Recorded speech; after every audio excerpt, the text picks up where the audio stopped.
तो इस वक्त की बड़ी अपडेट है, पंडित प्रदीप मिश्रा जो सीहोर वाले पंडित प्रदीप मिश्रा के नाम से जाने जाते हैं, उनकी कथा में जो है भगदड़ मची है।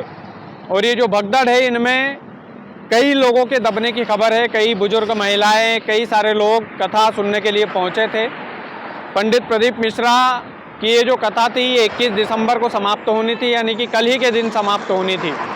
और ये कथा मेरठ में चल रही थी।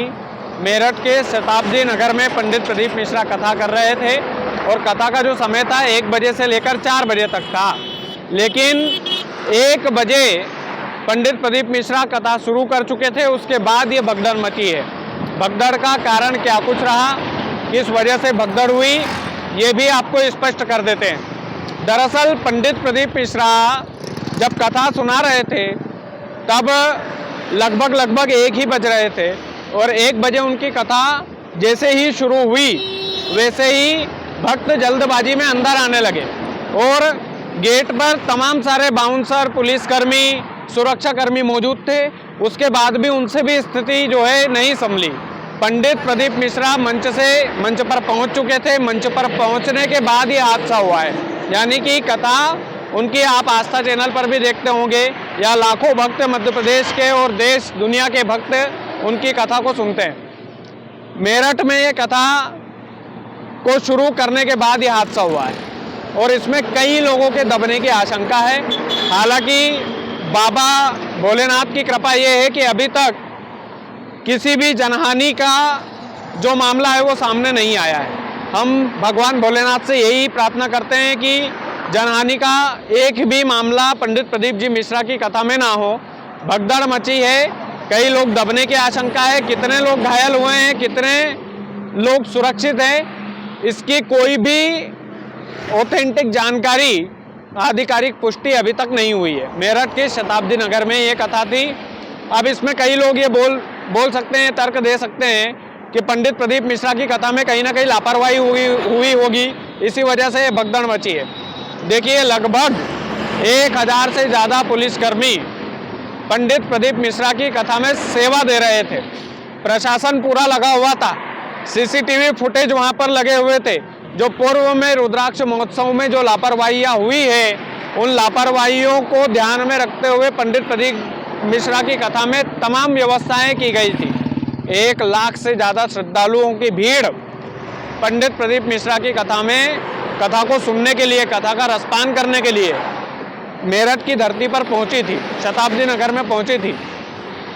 इसमें कई सारे दोगले लोग ऐसे होंगे जो पंडित प्रदीप जी मिश्रा की गलती बताएंगे कि भैया मिश्रा जी की कथा में अक्सर हादसे होते रहते हैं। ये तमाम सारे कमेंट पंडित जी पर करेंगे, लेकिन मैं उन लोगों से एक ही बात स्पष्ट तौर पर कहना चाहता हूँ कि इसमें भगदड़ में पहली गलती तो लोगों की ही रहती है।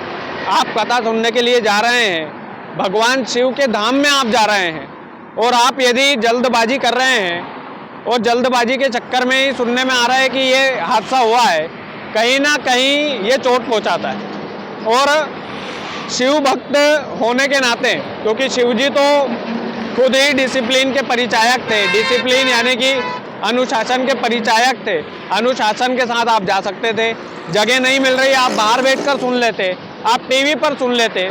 लेकिन इसमें अकेले पंडित जी को दोषी कोई भी यदि ठहराएगा तो हम उसके खिलाफ हैं और खिलाफ खड़ा रहना भी पड़ेगा, क्योंकि पंडित प्रदीप जी मिश्रा बहुत भोले हैं। भोले भंडारी के भक्त हैं तो वो भी बहुत भोले हैं, इसमें कोई दो राय नहीं है।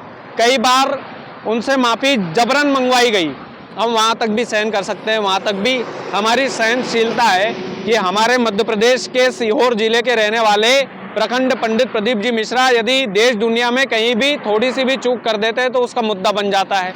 अब इस भगदड़ को मुद्दा कुछ पाखंडी लोग बनाएंगे, तो भैया मुद्दा मत बनाइएगा, इसमें किसी की भी गलती नहीं है। चलिए, लोगों की भी मैं एक बार मान सकता हूँ कि लोग भी जल्दबाजी में, क्योंकि फैन फॉलोइंग होती है इंसान की, तो जल्दबाजी में आ रहे होंगे। इसमें प्रशासन की क्या गलती है? पूरी तैयारियां थी और कथा का कल आखिरी दिन बचा था। 15 दिसंबर से ये कथा शुरू हुई थी, 21 दिसंबर तक ये कथा चलनी थी, कल का आखिरी दिन था। लेकिन दुर्भाग्य से ये घटना हुई है। हम कामना करते हैं कि पंडित प्रदीप जी मिश्रा की कथा में, इस वाली कथा में, इस वाली भगदड़, ये जो भगदड़ हुई, इसमें किसी भी प्रकार की जनहानि ना हो भोले भंडारी के धाम में यदि भक्त लोग गए होंगे तो निश्चित तौर पर भगवान ऊपर से देखता है।